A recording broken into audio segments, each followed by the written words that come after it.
You're so beautiful, Lord. Eres tan hermoso, so Señor. glorious. Eres tan glorioso. We worship you, Jesus. Te adoramos, Jesús. We worship you, Jesus. Te adoramos, Jesús. Te adoro, Jesús.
Lleno de problemas, esperando que el pastor le diga qué tiene que hacer, esperando que venga el profeta o la profeta a que ore por mí y me resuelva mi destino, porque en el fondo no tengo una relación personal con Dios.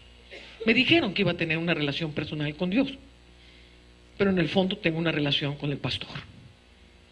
En el fondo tengo una relación con el profeta, que es el nuevo adivino del reino, que me va a decir todo lo que me va a pasar, todo mi destino, porque como Dios no me lo puede decir a mí, entonces necesito correr a donde está el profeta de Dios a que me diga qué es lo que me va a pasar. Y entonces nos tratan como adivinos. Deme una palabra, hermana Ana. Sea la luz, hermano.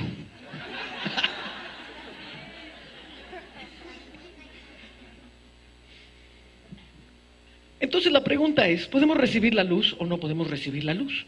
Y me puede decir amén, sí, amén. Pero si ahorita yo le empiezo a hablar de la luz y de la verdad, voy a ver muchas mandíbulas cayéndose así. Y les van a dar calambres. Se lo garantizo, porque están demasiado acostumbrados a las tinieblas de Babilonia.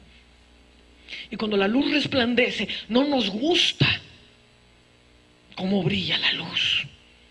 No nos gusta decir, híjole, tengo que cambiar. No nos gusta tomar la responsabilidad que implica ser de la luz. Porque es muy fácil. En la mañana, Simón decía, es muy fácil estar en la religión. Y que toda la responsabilidad la tenga el hombre de la pirámide. El que está hasta arriba, a ese tú le demandas todo, Señor. Pero nosotros estamos muy a gusto acá. Hago mi pequeña oración, doy mi diezmo, tranquilo, no pasa nada, no tengo nada, no disfruto de nada, nunca he visto un ángel, pero aquí sigo tranquilo, nada me molesta. Amén. El que me tiene que dar todas las respuestas es el pastor, y si no, no le pago. Diga ouch. Entonces, ¿podrá Dios sacarnos de Babilonia? ¿Podrá Dios darnos un entendimiento de la luz? Entonces te dije, entre más vida, más luz. Entonces yo entendí que la santidad no depende de qué tantas cosas hago para Jesús. La santidad depende qué tanto de la vida de Dios mora dentro de mí. Qué tanto Jesús se ha edificado en mí es lo que me hace santo. Amén. Entre más crezco en la vida y en el conocimiento de Dios, más luz tengo. Y entre más luz tengo, más puedo ver. Y como más puedo ver, entonces me empiezo a espantar de las cosas que veo. Amén. Entonces el pueblo no sabe ni para dónde correr, Porque viene uno y entonces le dice semejante profecía y todos corren a aquel que tiene la profecía. Luego llega el otro y tiene una profecía diferente al que dijo aquel. Entonces, no, es que aquel estaba mal. Ahora somos de este. Entonces siguen a este. Y luego viene el otro que predica una tercera cosa toda diferente y dice, no, pues ya me hice bolas, pero como que este me cae mejor, entonces me voy con este. Y en el fondo no sabemos ni qué pensar ni qué creer. Y Dios nos está hablando que es importantísimo en esta reforma entender por qué creemos lo que creemos. ¿De dónde viene todo lo que crees? Un día recibiste a Jesús, viste a tu pastor y dijiste, wow, cuánta Biblia sabe este hombre. Y seguiste al pie de la letra todo lo que te decía ese amado Hijo de Dios que te dio la salvación. Amén. Pero nunca te cuestionaste si estaba bien o estaba mal, porque no tenías un parámetro para poder decir, pastor, se está usted equivocando. No, te tragaste todo absolutamente. Ahora te toca a ti ser el pastor. Y entonces vienen las ovejitas recién convertidas y les vas a repetir exactamente lo que te dijo el otro. Y él repitió lo que le dijo el otro. Y el otro repitió lo que le dijo el otro. ¿Y de dónde salió? Lo que estamos repitiendo por generación en generación y que ha llevado a la iglesia a un estado de muerte. Entonces Dios dice, tienes que hacer un alto. La iglesia vive en un círculo en el que tiene que hacer. ¿Cuándo es el próximo evento? ¿Cuándo es lo que vamos a hacer? ¿Qué es lo que vamos a hacer? ¿Cuál es el programa? Hacer. Y Dios dice, quiero que hagas un alto y que te bajes de la rueda y que me escuches. Y quiero que te cuestiones todo lo que crees y por qué lo crees. Todo. Y que te encuentres conmigo. Y que dejes a mi espíritu enseñarte. Porque yo edificaré mi iglesia sobre la revelación. La revelación que viene del Padre al corazón del hombre. Sobre esta roca yo edificaré mi iglesia y las puertas del Hades no prevalecerán en contra de esa iglesia.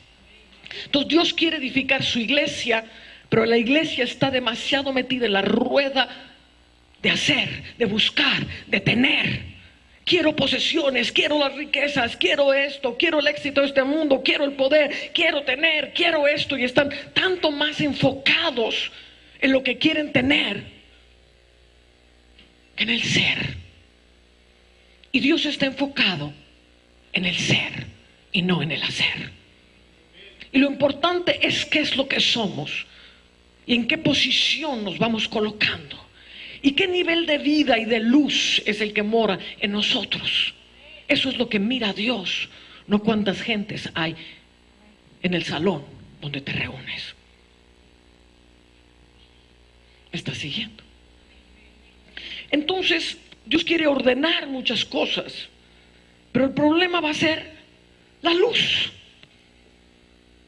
La luz que confronta Babilonia. Porque sí o sí estamos tan metidos en Babilonia. Y Babilonia es tan sutil. Y Babilonia es tan disfrazada de piedad que ni siquiera sabemos que estamos tragados dentro de ella. Y créeme, es muy doloroso cuando la luz empieza a brillar y de repente te das cuenta. Yo recuerdo cuando en 1999 Dios me lleva a la isla de Patmos y soy arrebatada por 4 días dentro del corazón de Dios.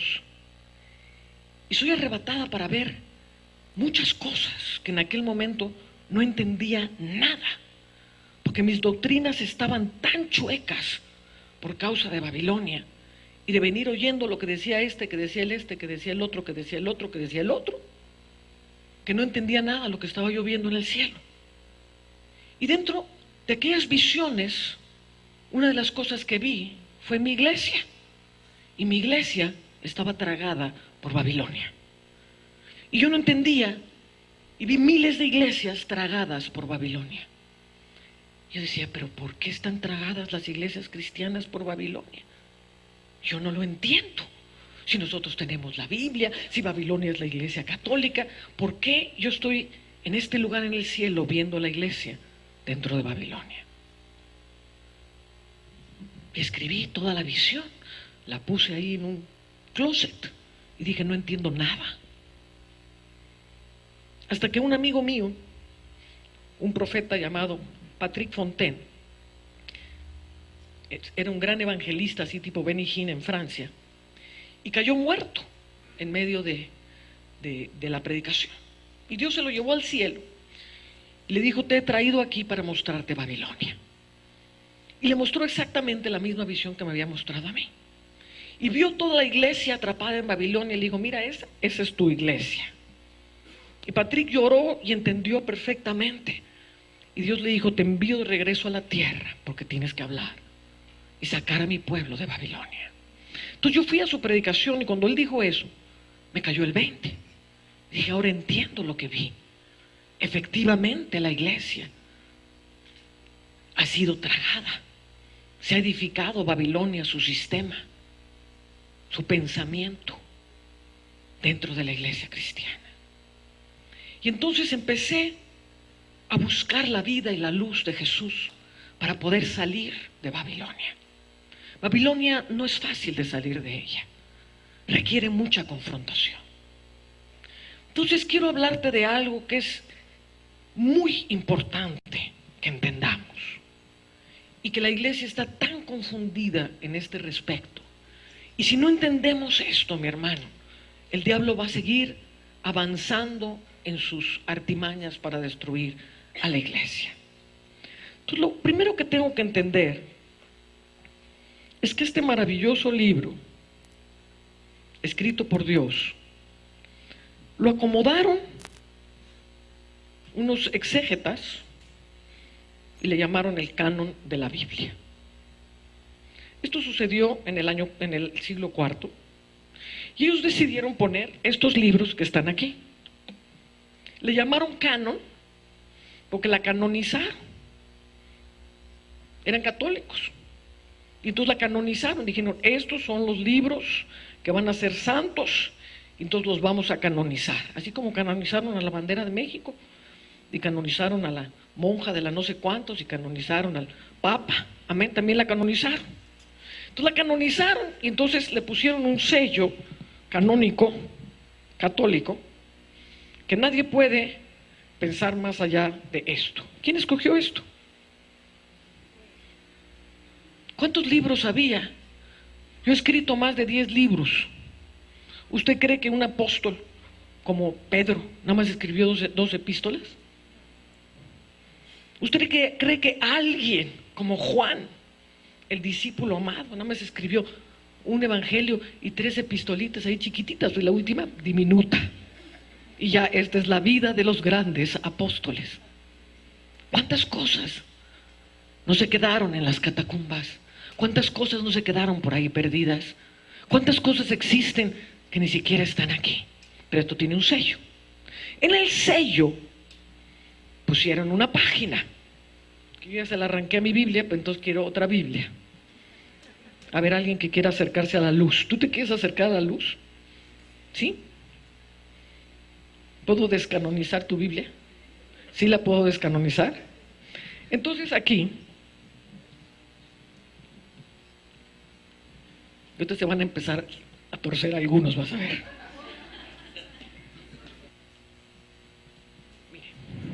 Aquí pusieron una página. ¿Qué dice esta página? Dice el Nuevo Testamento. Entonces, de cajón, automáticamente, sin cuestionarme nada, porque como yo no estuve en el canon cuando canonizaron la Biblia, entonces me voy a sujetar a lo que esa gente hizo, que ni siquiera tenía el Espíritu Santo, ni siquiera entendían lo que estaban haciendo. Pusieron, ¿alguien me ayuda? Pusieron esta paginita aquí, y entonces yo pienso que de aquí para atrás es el Antiguo Testamento, y como los judíos no creyeron en Jesús, Jesús es parte del Nuevo Testamento. ¿Estamos? Porque ellos no creyeron en Jesús. Ahora, si yo arranco esta página, Y al romperla le voy a quitar el canon.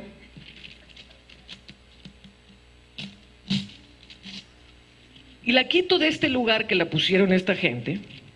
Y la voy a poner ahora donde realmente empieza. Donde empieza el libro de los Hechos y se derrama el Espíritu Santo. Entonces, en Hechos 2, qué letrita tan chiquita, qué ojos tan divinos tiene mi hermana, que yo no veo nada aquí. Bueno, Hechos 2. O sea, aquí se derrama el Espíritu Santo y ahí empieza el Nuevo Testamento. ¿Por qué empieza aquí el Nuevo Testamento? Porque Jesucristo, el Mesías de Israel, fue enviado a los judíos.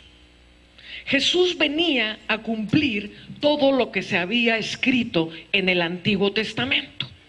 Jesucristo, aunque se les revuelva el hígado a los fariseos, es el Mesías de Israel. Les guste o no les guste a los judíos, Jesucristo es el Mesías, y el Mesías venía a cumplir todo lo que había sido hablado acerca de él. Voy a hacer esto para que se cumpla la Escritura. Por favor, tengo sed. Hizo esto para que se cumpliera la Escritura. Hizo esto, tráigame el pollino. Hizo esto para que se cumpliese la Escritura. Y todo lo que hizo Jesús era para que se cumpliese la Escritura. ¿Por qué? Porque Jesús venía a cumplir la Escritura. ¿Por qué venía Jesús a cumplir la Escritura? Porque venía a ser el alfa y la omega del pueblo de Israel. Jesús no fue enviado a los gentiles. Derramó el Espíritu Santo, dijo: yo me voy, pero vendré otra vez. Amén. Me tomaré a mí mismo para que donde yo esté vosotros también estéis. Así que no tengan pena, no os voy a dejar huérfanos, vendré otra vez y mi Padre y yo haremos morada en vosotros. Juan capítulo 14. Esa es la promesa de Jesús en el Espíritu viniendo al pueblo gentil. Cuando Jesús habló eso, Él no podía entrar en el corazón de los discípulos. Abran su corazón porque ahí les voy. No podía porque estaba en la carne. ¿Me está entendiendo? Entonces yo tengo que entender que Jesucristo es el cumplimiento de la ley. Jesús vino a cumplir la Escritura. Cuando Jesús vino no había Nuevo Testamento. Él dijo: escudriñad las Escrituras porque ellas hablan de mí. ¿Qué Escrituras? El Antiguo Testamento. Entonces, ¿dónde está la mía? Aquí está. Esta ti tiene letra grande. Entonces, dice la Escritura en Primera de Pedro capítulo 10. Perdón, capítulo 1, versículo 10. Entonces quiero que tengan en mente que Jesús vino a los judíos. Entonces llegaba la mujer aquella de Samaria: no te puedo liberar al hijo. No puedo. Mi límite de mi ministerio es el pueblo judío. No puedo hacer mi obra entre los gentiles. Entonces tengo que entender esto para entender lo que hizo Jesús. Amén. Lo que vino a cumplir Jesús y cuál es el fundamento de la piedra angular que es Jesús. Porque si para allá le paso la página antes de Mateo, se me cuatrapatea todo la piedra angular. Porque pienso que Jesucristo es neotestamentario y Jesucristo no es neotestamentario. Jesús es el cumplimiento de la justicia para Israel. Entonces dice Primera de Pedro 1:10: los profetas que profetizaron de la gracia destinada a vosotros inquirieron y diligentemente indagaron acerca de esta salvación, escudriñando qué persona y qué tiempo indicaba el Espíritu de Cristo que estaba en ellos. ¿Quién estaba en el Espíritu de todos los profetas? ¿Lo leyó? Dígalo conmigo: el Espíritu de Cristo que estaba en ellos. Entonces el Espíritu de Cristo estaba en cada uno de los profetas del Antiguo Testamento. Entonces dice, del Espíritu de Cristo que estaba en ellos, el cual anunciaba de antemano los sufrimientos de Cristo y las glorias que vendrían tras ellos. Y a esto se les reveló que no para sí mismos, sino para nosotros, administraban las cosas que ahora os son anunciadas por los que han predicado el Evangelio por el Espíritu Santo enviado del cielo. Entonces aquí vemos ya varias verdades. Número uno, el Evangelio de Jesucristo nada más se puede predicar por el Espíritu Santo enviado del cielo. No, hermana, es que nosotros tenemos otro método. Nosotros tenemos unos manuales de evangelismo tremendo y entonces se los enseñamos, la gente aprende qué es lo que piensan los mormones y los budistas y los otros, y les enseñamos qué contestar, cómo debatir la cosa, y así nosotros evangelizamos. Pero dice que el evangelio tiene que ser predicado por el Espíritu Santo enviado del cielo. Amén. Entonces aquí estoy viendo que el Espíritu de Cristo, aquí está Cristo, entonces Cristo, imagínense en la eternidad, dice, no hago nada sin antes hablarlo a mis siervos los profetas, me voy a profetizar a mí mismo, piensa Jesús en su gloria. Y entonces se le aparece a Abel y se le aparece a Abraham y se le aparece a Moisés y empieza a hablar a través de todos los profetas anunciando ¿qué cosa? La venida del Mesías. La venida de un reino que el pueblo de Israel tenía que esperar. Lo esperado, lo maravilloso, el niño que iba a nacer, un niño nos es nacido, un hijo nos es dado, el principado sobre sus hombros, su reino, un reino eterno. Amén. El pueblo de Israel esperaba un Mesías con un reino. No esperaban un Mesías con un periodo de gracia que quién sabe cuándo en un futuro iba a traer un reino. No hay una sola escritura en el Antiguo Testamento en que el Espíritu de Cristo hable de una venida dividida de Él mismo. Ya vi que se le cayeron las mandíbulas. Cada vez que el Antiguo Testamento, escudriñar las escrituras, ellas hablan de mí. Escudriñar, es tu responsabilidad escudriñar las escrituras para conocer a Jesús y su obra terminada. Por eso dijo, hecho está, soy el alfa y el omega. Terminado es. Amén. Todo a lo largo del Antiguo Testamento no se ve una fragmentación de venidas en el Mesías.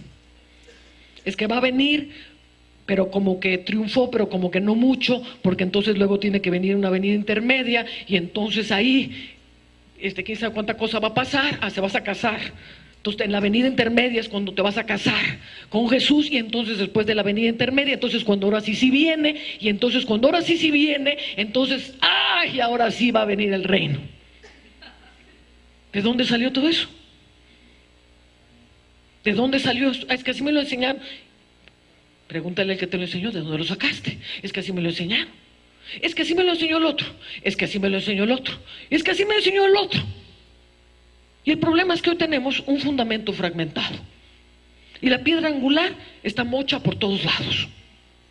Y no podemos edificar la casa de Dios en un edificio con una piedra angular fragmentada. Mire cómo me ve.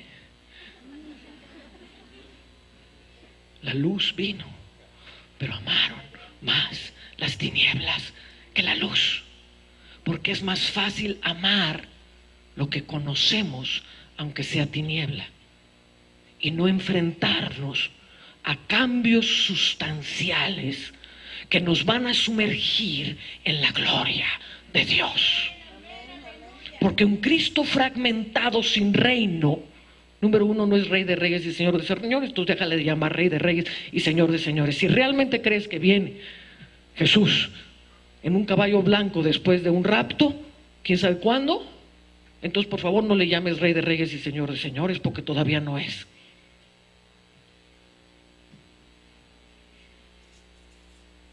Hermana, ¿qué me está diciendo? Te estoy diciendo, que escudriñes las Escrituras, porque el Espíritu de Cristo se profetizó a sí mismo y profetizó todo lo que iba a tener que hacer el Mesías. Entonces, cuando yo leo el Espíritu de Cristo a través de los profetas, veo un plan en el cual Dios está preparando un pueblo para que a través de ese pueblo nazca en carne el Hijo de Dios, venga a la tierra, quien va a ser conformado en el postrer Adán para devolvernos a todo lo que era el Edén. El Hijo de Dios se iba a sentar en la gloria en las alturas, iba a tomar el reino, el señorío, la autoridad, amén, y al sentarse Jesús en su trono, todo iba a cambiar en los cielos y en la tierra, porque no es lo mismo un cielo sin el Mesías que un cielo con el Mesías. No es lo mismo una tierra en tinieblas y oscuridad y una tierra que tiene un Mesías entronado en los cielos. Y cuando Jesús se sienta en el trono de la majestad en las alturas, cielo nuevo y tierra nueva empiezan en la humanidad.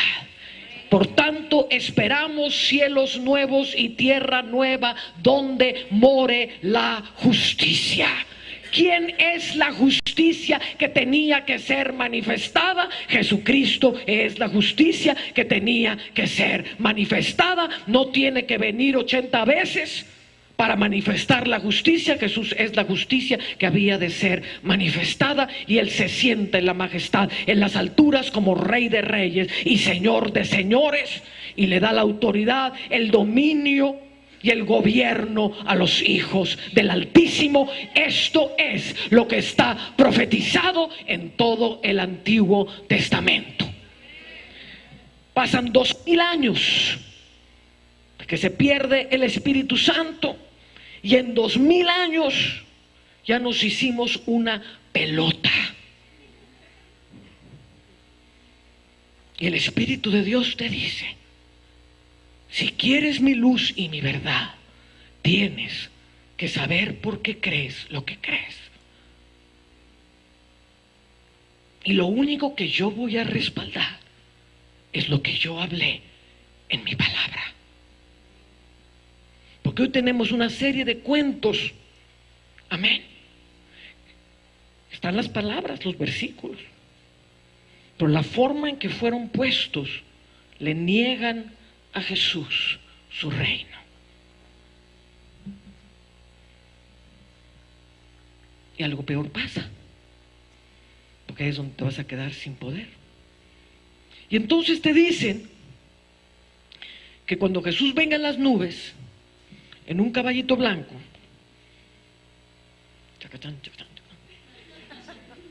entonces suenan las trompetas, porque empieza las bodas del Cordero. Y entonces, si estás esperando las bodas del Cordero, ¿qué cosa eres ahorita? Yo soy la novia amada, con mi anillito. Mira qué lindo se me ve mi anillito. Ahí soy la noviecita amada, esperando mis boditas. Vamos a ver las letras rojas de la Escritura. Que en vez de leer tanto comentario bíblico, ¿por qué no leemos las letras rojas? A lo mejor se nos ilumina el entendimiento. Señor, sí, esa es, todo me late, por favor, di que sí. Bueno, finalmente te atreves a invitarla a salir, salen juntos, se ríen juntos, la pasan fenómeno. Y entonces un día te atreves y le dices: mira, yo quiero ser tu esposo y yo te ofrezco toda mi protección. Mira qué casa tan preciosa. ¿Cómo se llama aquí la colonia más tremenda de aquí? De San Felipe. Mira mi casa en San Felipe, de 4 hectáreas, divina, pisos de mármol. Yo voy a ser el esposo más precioso para ti. siempre te voy a amar, siempre te voy a proteger, nunca te va a faltar nada. Amén. ¿Te gustaría ser mi esposa? Y entonces la chica le dice, uy, no, pues esto está precioso, sí. No, yo definitivamente quiero ser tu esposa. Pero con una condición. Mira, yo tengo ahí un amante allá afuera, porque yo tengo mis amigos, ¿me explico? Entonces, mis amigos no están todavía listos.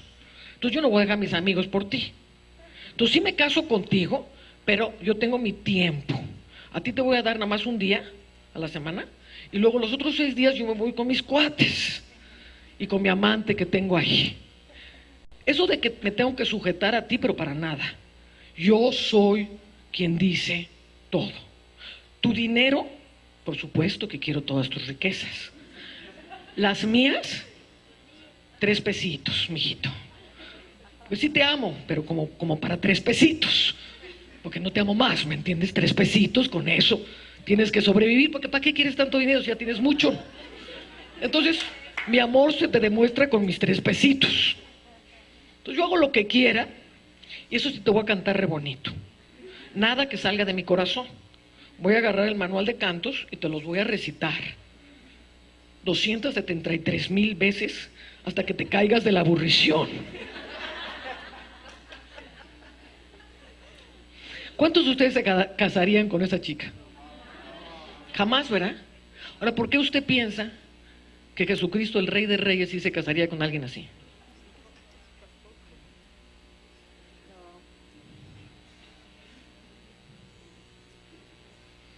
Hay muchos que necesitan entender. El que se ha unido a Jesús, un espíritu es con Él. Y ese un espíritu se da en el sublime matrimonio, en el que el Espíritu de Dios se une al Espíritu del hombre. Y para unirse en una unidad con el Espíritu del hombre, necesaria y obligatoriamente suceden las bodas del Cordero. En ese momento te es dado un nombre nuevo. Ya no eres Ana Méndez, eres la señora de Jesús, Rey de Reyes y Señor de Señores. Y cuando caminas por las calles llenas de narcotráfico y de demonios y hechiceros, la que camina no es Ana Méndez con un anillito de bodas, de noviecita, porque ahí me acaban los chamanes. Ay, hermana, es que ya llegó el brujo. Pues sí, mi hijita, de noviecita te baila el brujo. Pero si te casas con Jesús, entonces la señora de Jesús, Rey de Reyes y Señor de Señores, camina por las calles de oscuridad.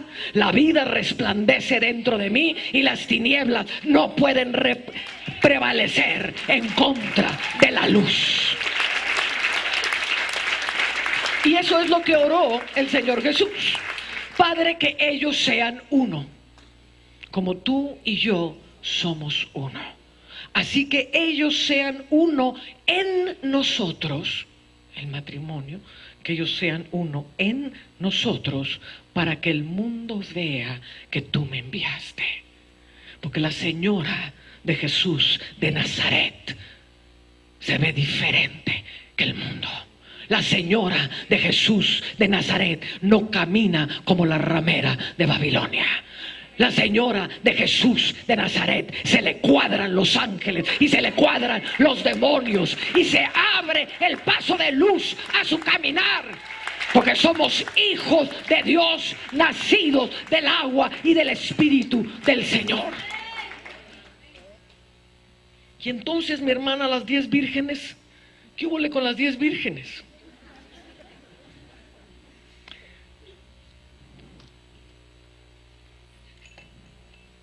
Y entonces ponemos la página mágica. ¿Dónde está la página mágica? No, la que arranqué. Es la que determina el destino de las vírgenes. Si pongo la página mágica antes de Mateo, entonces estoy esperando en un futuro las vírgenes. Pero si pongo la página mágica en Hechos. Entonces las 10 vírgenes era Jesús hablándole al pueblo de Israel para el cual Él fue enviado. Y Jesús venía a predicar. El Espíritu de Jehová está sobre mí, porque me ha enviado Jehová a predicar las buenas nuevas a los pobres y a los abatidos y a abrir las prisiones de los que están en la cárcel. Amén. A predicar el año de la buena voluntad del Dios vivo y el año de la venganza de nuestro Dios. El ministerio de Jesús incluía la buena voluntad para los que se acercasen a la luz e incluía el año de la venganza del Dios vivo. Si pongo la página en el lugar correcto, Jesús es el cumplimiento de toda la Escritura. El antiguo pacto venía a destruirse. Jesús iba a derribar el templo. ¿Ves ese templo? Que fue edificado en 40 años. Se va a caer, pero en 3 días yo lo voy a edificar. ¿Por qué dijo eso Jesús? Porque se iba a caer en el año 2020, o porque se iba a caer en el tiempo en el que el juicio vendría sobre el antiguo templo. Ahora la historia habla de que en el año 70 vino el juicio de Dios sobre Israel, porque era necesario, y Él lo habló, que la sangre de todos los profetas fuese juzgada en Jerusalén. Oh Jerusalén, que matas a los profetas, porque de cierto te digo, no hay profeta que haya sido muerto fuera de Jerusalén. Y tengo que juzgar la sangre de Jerusalén desde Abel hasta Malaquías. Y obviamente la gota que derramó el vaso fue la sangre perfecta del Hijo de Dios, derramada por un sistema babilónico que se había metido en el judaísmo y había destruido todo el judaísmo del tiempo de Jesús. Porque no pienses que Jesús vino en el judaísmo de David o en el judaísmo de Salomón o de Josías. Vino en un judaísmo destruido, gobernado no por Dios sino por los fariseos y los saduceos. Una Jerusalén que mataba a los profetas y destruía la obra de Dios, y la sangre de Jesús iba a ser vengada. Tenía que ser vengada en Jerusalén. Por eso les dijo: dinos cuándo vendrá el fin. Antiguo Testamento. Mateo, Marcos, Lucas, San Juan es Antiguo Testamento. ¿Me está entendiendo? ¿Me está entendiendo por qué es Antiguo Testamento? Porque Jesús es la justicia que tenía que ser manifestada, y porque Jesús vino a los judíos, y Mateo, Marcos, Lucas y Juan son el ministerio a los judíos. Eso tenía que cumplirse. Dinos cuándo vendrá el fin. ¿El fin del qué? ¿El fin del mundo? No, el fin de un sistema que se venía abajo. He aquí, todas las cosas son hechas nuevas. Se tenía que caer el sistema antiguo del sacerdocio antiguo para que fuese levantado un sacerdocio conforme al orden de Melquisedec, que es el sacerdocio del Mesías. Todas las cosas viejas pasaron y todas son hechas nuevas. El antiguo pacto, la antigua ordenanza, las antiguas formas de hacer las cosas venían a un fin, y era el año de la venganza del Dios Todopoderoso. Y entonces les digo, va a venir el fin. Digo, de cierto os digo que esta generación no pasará sin que antes venga el fin. Ahora, si yo te digo a ti, ¿cómo te llamas? Jesús. Mira qué bonito nombre tienes. Me gusta mucho el nombre de Jesús. Jesús, de cierto te digo que tu generación no pasará sin que todo México esté encendido en el mayor avivamiento de la historia. ¿Tú piensas que te estoy hablando a tu generación o que te estoy hablando para el año 4000? Pues para tu generación, pues te estoy hablando a ti. Mira, Jesús, te digo a ti, de cierto tu generación verá el mayor avivamiento de todo México. Pues es lo que les dijo. De cierto les digo, ¿a quién le estaba hablando? A esa generación. De cierto, ¿quién le estaba preguntando? Esa generación. De cierto les digo que esta generación no pasará sin que antes venga el fin. Ahora, cuando Jesús dijo esto, era el año 33 de la era cristiana, y en el año 70, amén, 37 años después, vendría el juicio en que por un terremoto terrible se caería el templo de Jerusalén, la tercera parte de la ciudad se destruyó, la otra cayó en llamas, fueron sitiados por el ejército romano, se suicidaron los últimos judíos en Masada. Pero los cristianos a quien Jesús les habló, les dijo: cuando oigan todas estas cosas, huyan a los montes, no bajen a recoger las cosas, salgan corriendo, porque la hora está cerca. Y entonces, ¿qué sucedió? Cuando vieron rodeado a Jerusalén de los ejércitos de Roma, los cristianos, como Jesús les había hablado a esa generación, salieron corriendo a los montes. Entonces vino la masacre, tomaron Jerusalén, destruyeron Jerusalén, y los cristianos salvaron su vida como Jesús les había marcado. El tiempo de aquel pacto se había venido al fin. Los judíos, fariseos y saduceos fueron dispersos, amén, y empieza la era del Mesías. ¿Me está entendiendo? Ahora, para esto tengo que leer historia. Entonces, ¿qué es lo que está Dios diciendo? Quiero que sepas por qué crees lo que crees. Ni siquiera te estoy diciendo que creas lo que yo te estoy diciendo, porque no quiero que corras de un profeta a otro. Te estoy diciendo hasta aquí de correr de un profeta a otro. Ah, no, es que el profeta anterior nos dijo que ya venía la nube y que teníamos que ser la novia. Y ahora usted nos dice, hermana, que mejor somos la esposa y que qué mala onda ser la novia. Y se fue la boda y ni cuenta me di. Entonces yo no quiero que usted esté corriendo de un profeta a otro. Quiero que usted se meta con Dios. Quiero que usted lea el Antiguo Testamento y vea el Espíritu de Cristo hablando a través de todo el Antiguo Testamento. ¿Cuál es el mensaje de Cristo predicándose a sí mismo? Y va a llegar a las mismas conclusiones que yo he llegado.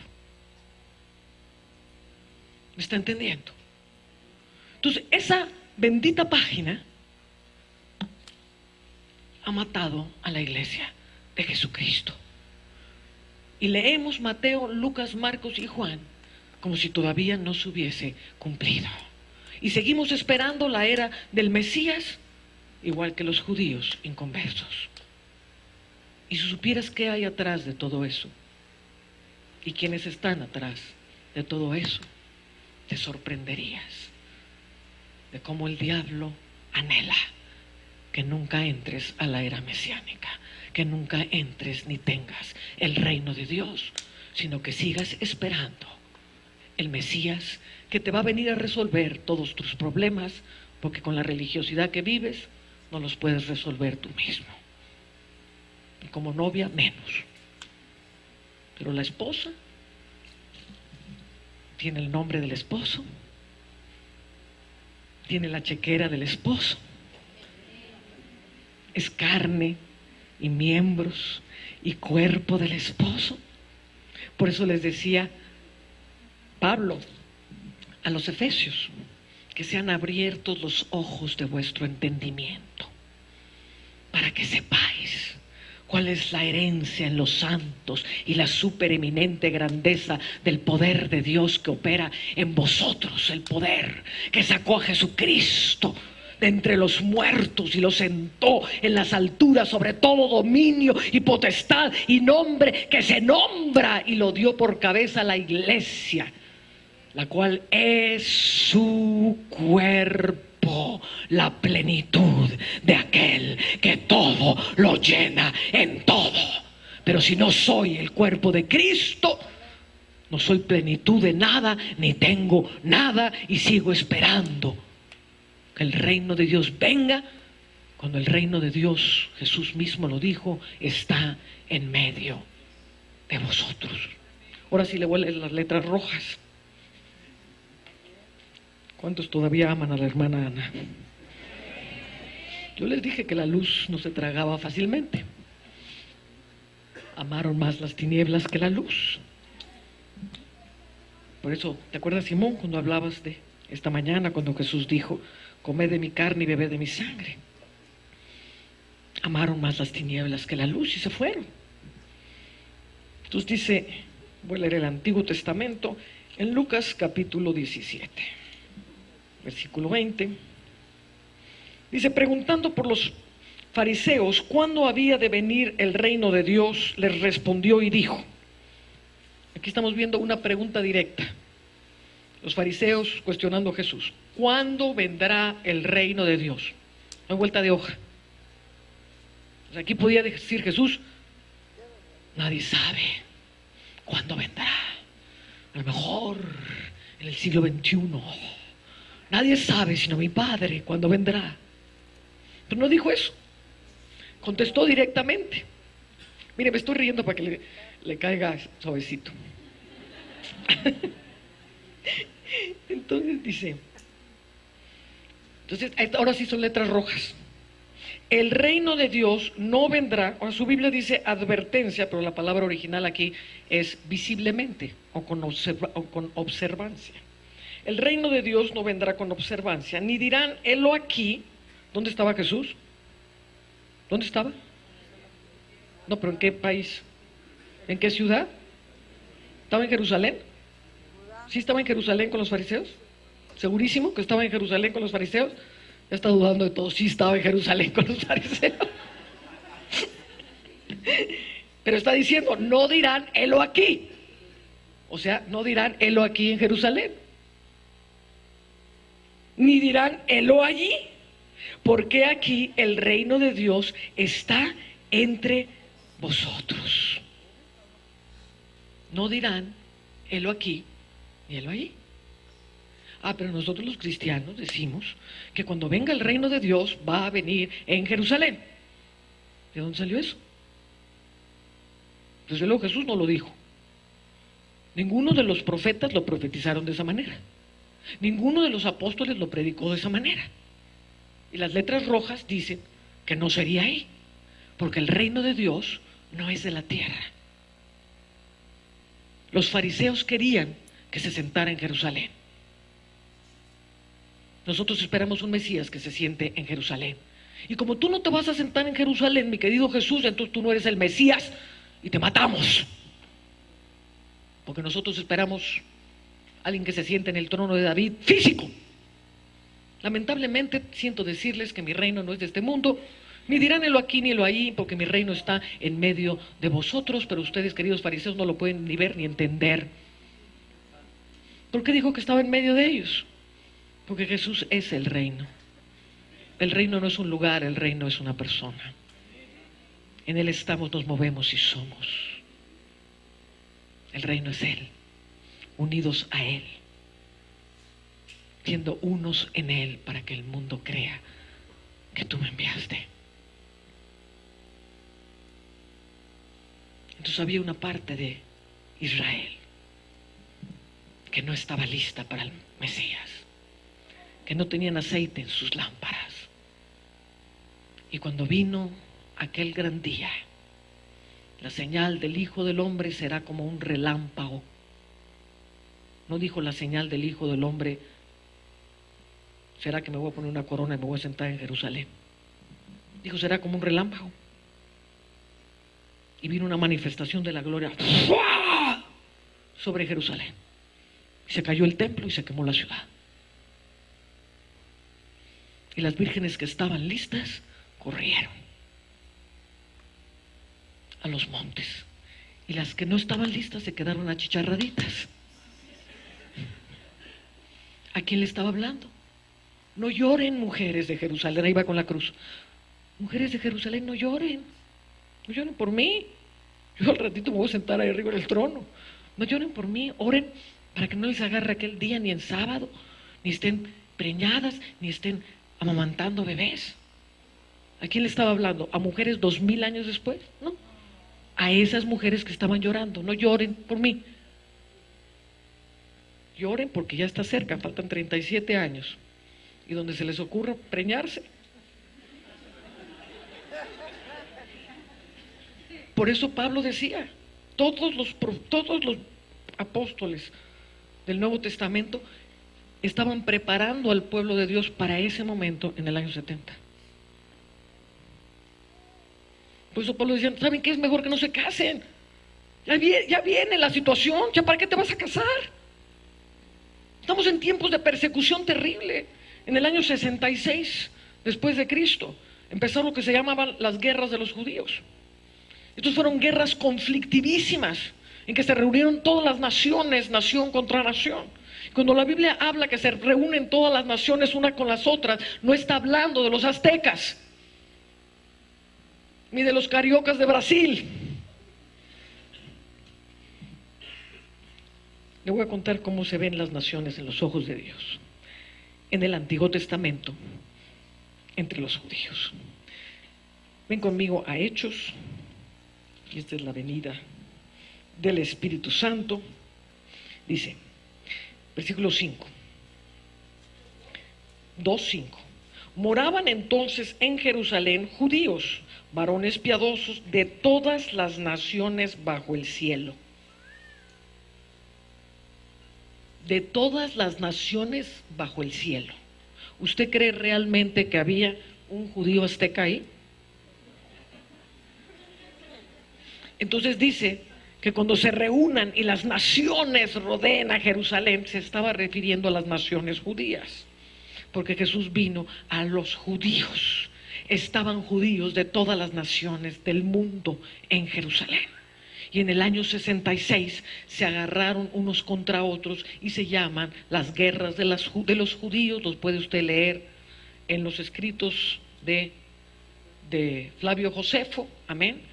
Interesantísimo ver todas las guerras de los judíos que empiezan a mitad del año 66, 3 años y medio después.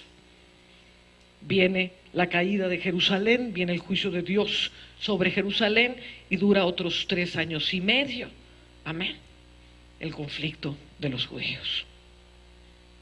Entonces, cuando empezamos a entender la historia, empiezo a entender por qué creo lo que creo. Cuando leo la Escritura y leo el Espíritu de Cristo en el Antiguo Testamento, empiezo a leer qué es lo que Cristo se profetizó de sí mismo.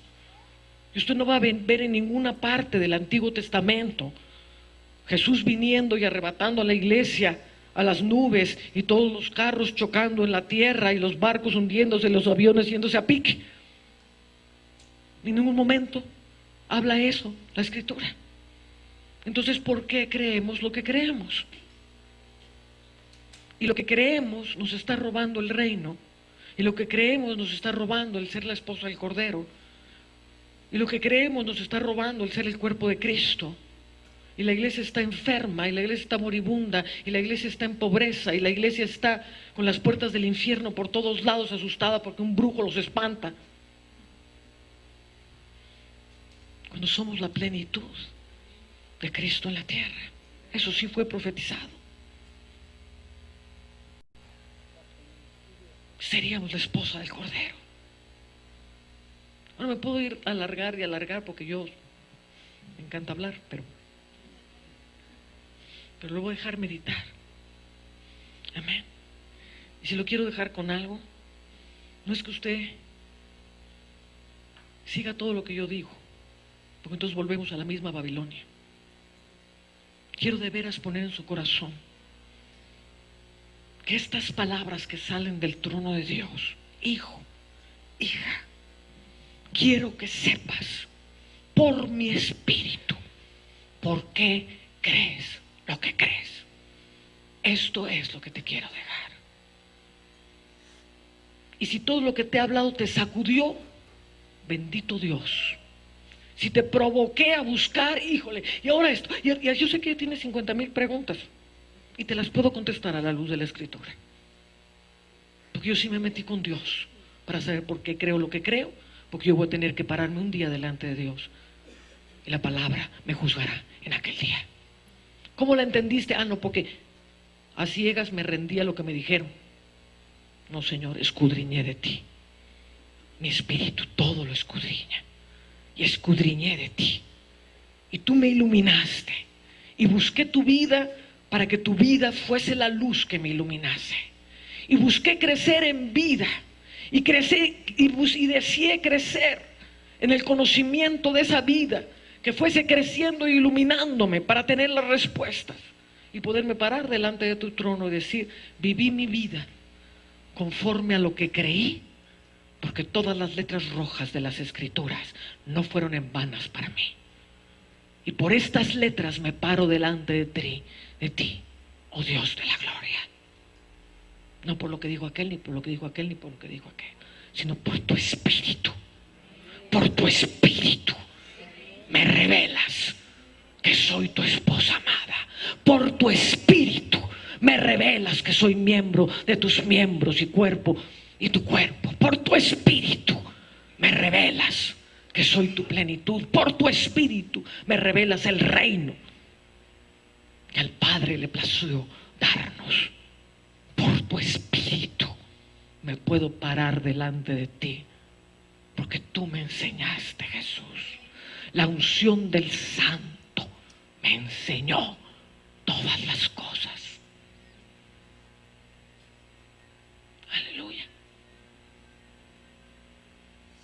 Necesitamos una reforma de entendimiento, una reforma de forma, de manera de hacer iglesia. Necesitamos una reforma de tantas cosas y empezar a entender cómo salir de tanta Babilonia que se nos pegó y ni lo cuestionamos. Inclina tu rostro al cielo, habla con Dios y dile: Señor, esta hermana o es una hereje o ya se me movió todo.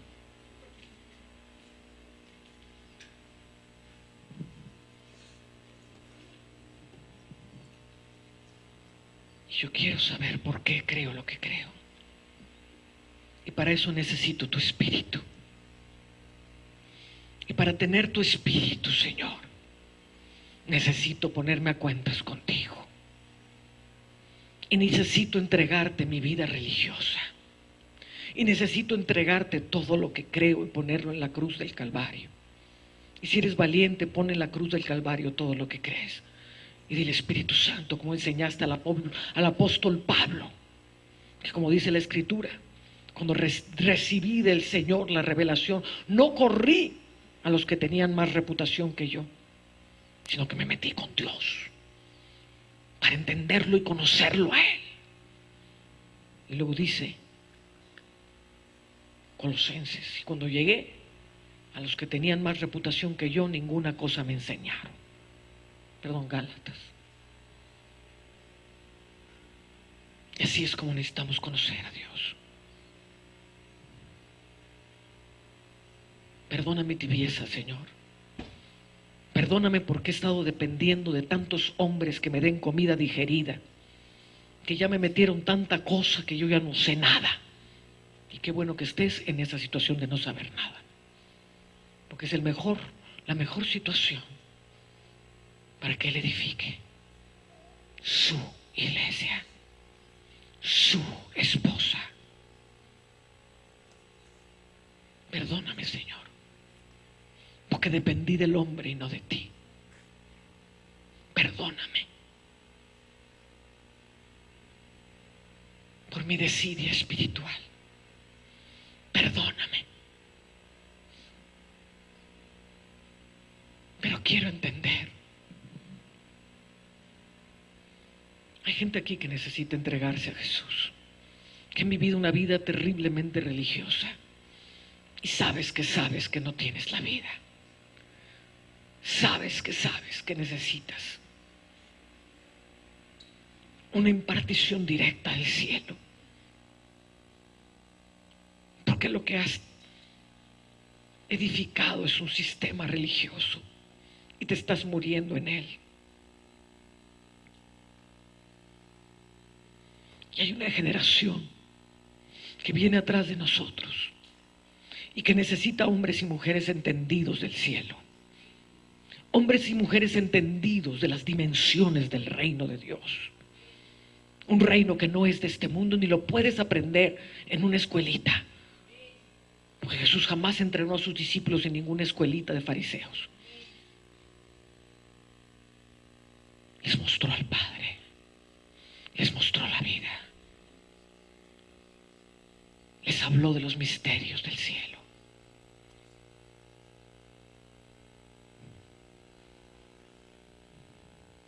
Y cuando hablaba había vida que salía de él.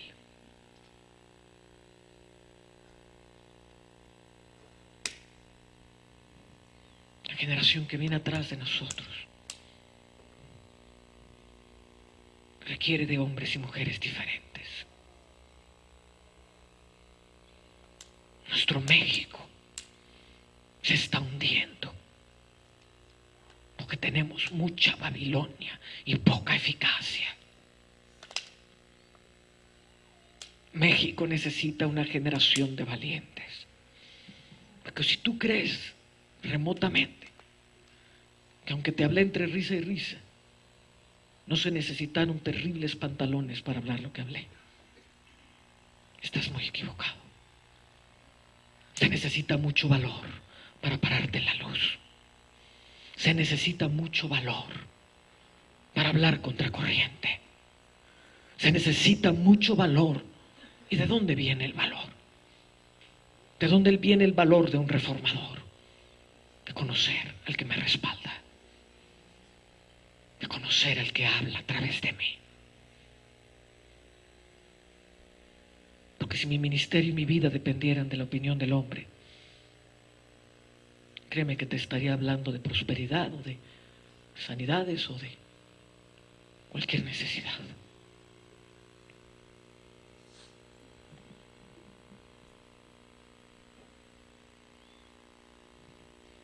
Pero como mexicana, que fui lo que soy del cielo ya, necesariamente llevo esta tierra en mi corazón. Y mi corazón desfallece al ver la reforma levantándose en tantos otros lugares. Y me preguntan, ¿y en México quién está? ¿Quién está en México?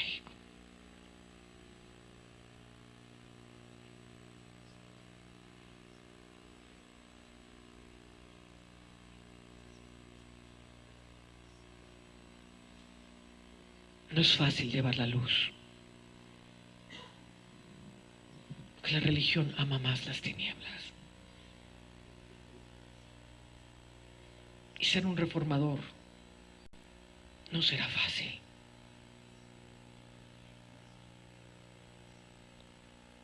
Pero si nos levantamos muchos, vamos a ser la corriente de vida que va a salvar a México.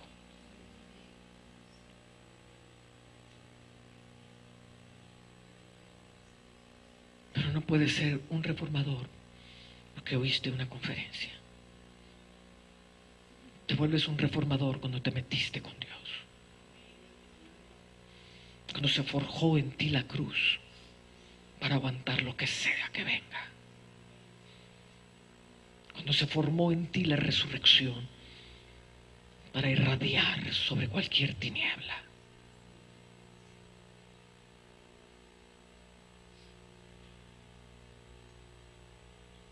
Padre, levanta hombres y mujeres que te conozcan, que conozcan tu voz. Oh Dios, Babilonia ha callado tanto tu voz. Haz resonar tu voz, oh Padre. Haz resonar tu voz en el corazón de tus escogidos.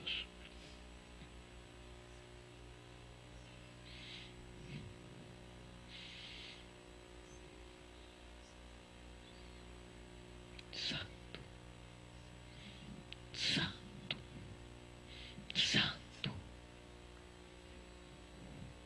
Entrénalos en tu verdad. Tu palabra es verdad. Entrénalos en tu luz. Enamóralos de la luz. La luz es verdad.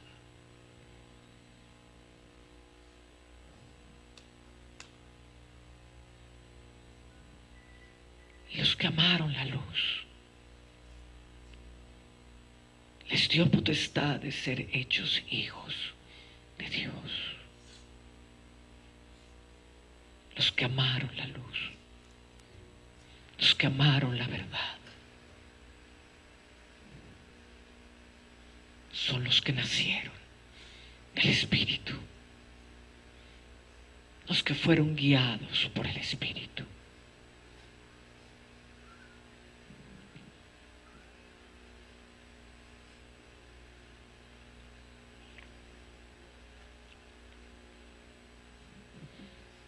¿Por qué hablo estas cosas? En un congreso aparentemente de guerra. Porque la guerra es la luz contra las tinieblas. En la condición en la que veníamos no podemos pararnos contra la reina del cielo. Pero los hijos de Dios, la esposa del Cordero, esa sí puede. Por eso hablé lo que hablé. Les amo con todo mi corazón y oro sobre ustedes la luz del Altísimo y la sed y el hambre de buscarlo en su palabra hasta que todas las respuestas te sean dadas del cielo. Amén. You're so beautiful, Lord. Eres tan hermoso, So Señor. glorious. Eres tan glorioso. We worship you, Jesus. Te adoramos, Jesús. We worship you, Jesus. Te adoramos, Jesús. On t'adore, Jésus.